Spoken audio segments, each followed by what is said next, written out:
This is my second year of homeschool, but we didn't exactly make it past Christmas last year, so does it count? Welcome to Kelly Day Goals, where we prioritize faith, family, and fun.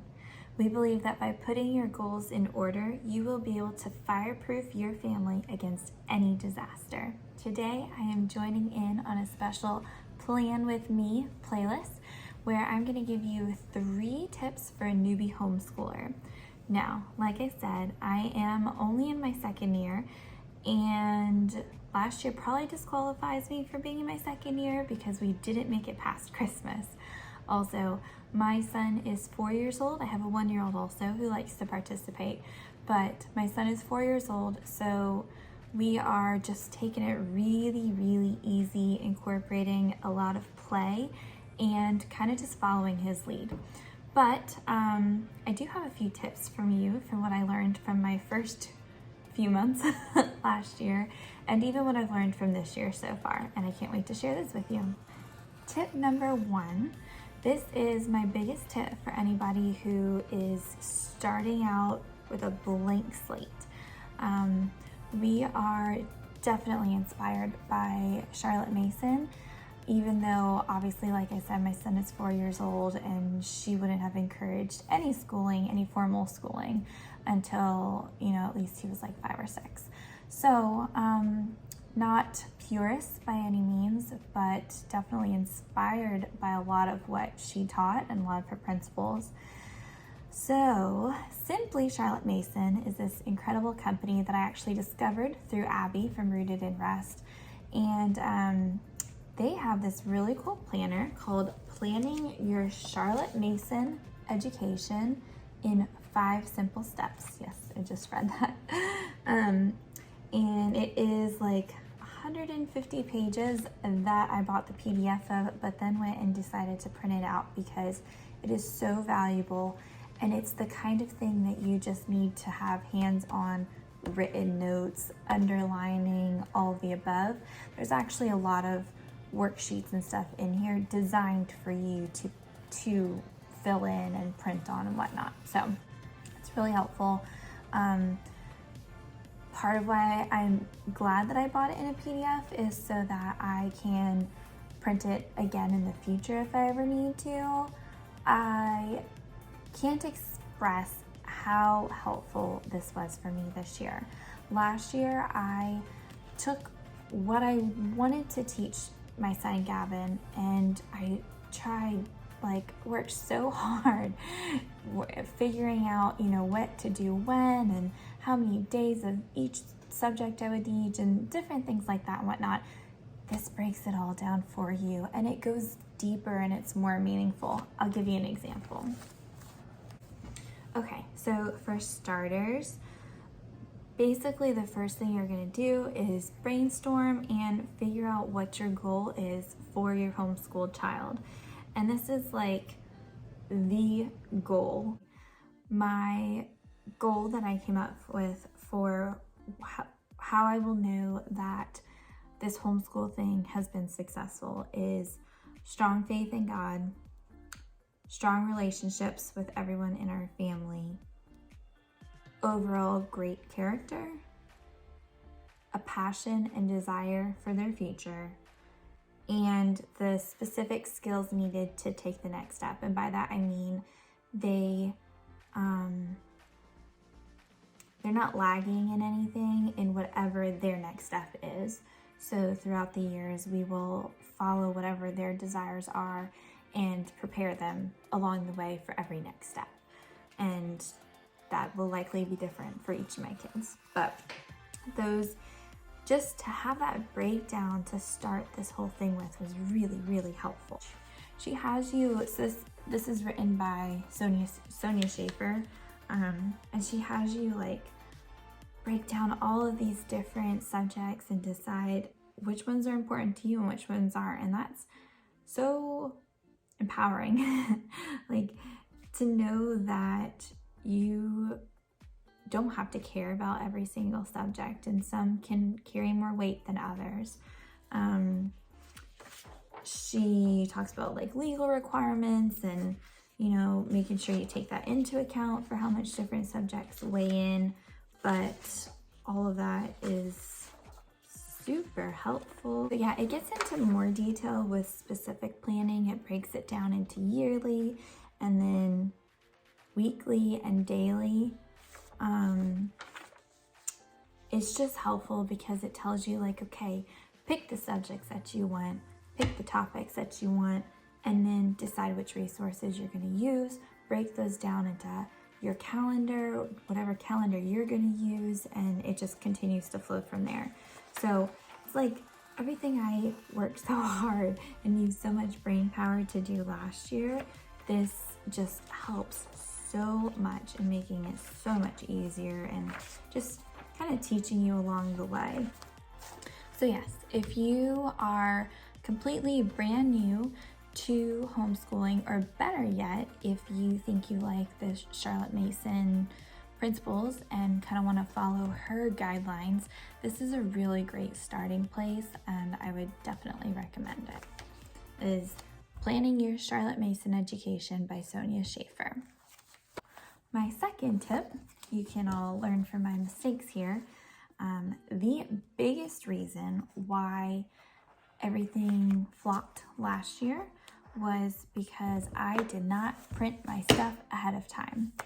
I am really big on buying PDF versions of different curriculum because then I know I can use it for different kids, and if there's a mistake, whatever, I can just print more. I just like that idea better for most things, not everything, but most things. Anyway, so I'm not exactly sure how far ahead I got when I was printing last year, but it was not far enough. I mean, I went through a lot of printer drama last year. If you've ever been through printer drama, if you know, you know.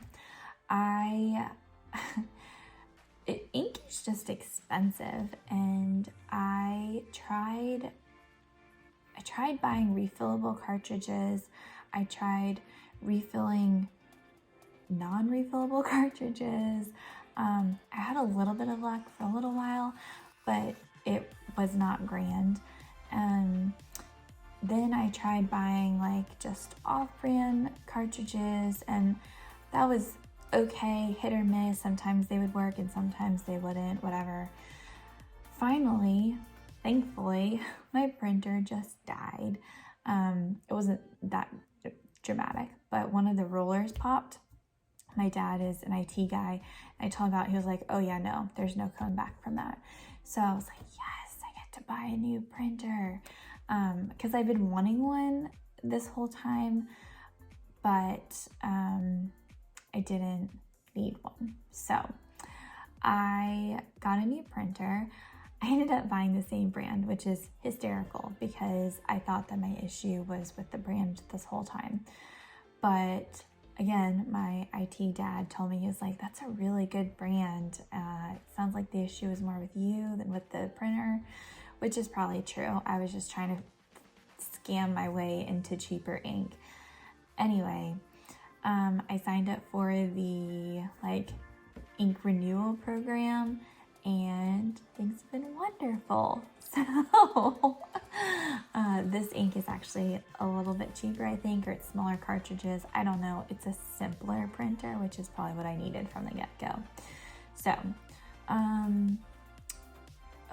back to tip number 2 would be to print everything before beginning the school year. And I know a lot of people might say like, hey, just start. You don't have to be completely ready before you go. But I'm gonna say, print everything and then start. You don't have to be completely ready before you go. So yeah, that is my tip number 2. Print everything before the school year starts, and then you have no excuses as far as ink and printing and actually having the actual schoolwork you want your kids to do. There you go. Tip number 2. My final tip is even funnier because my final tip is number 3, get organized. My camera keeps falling here.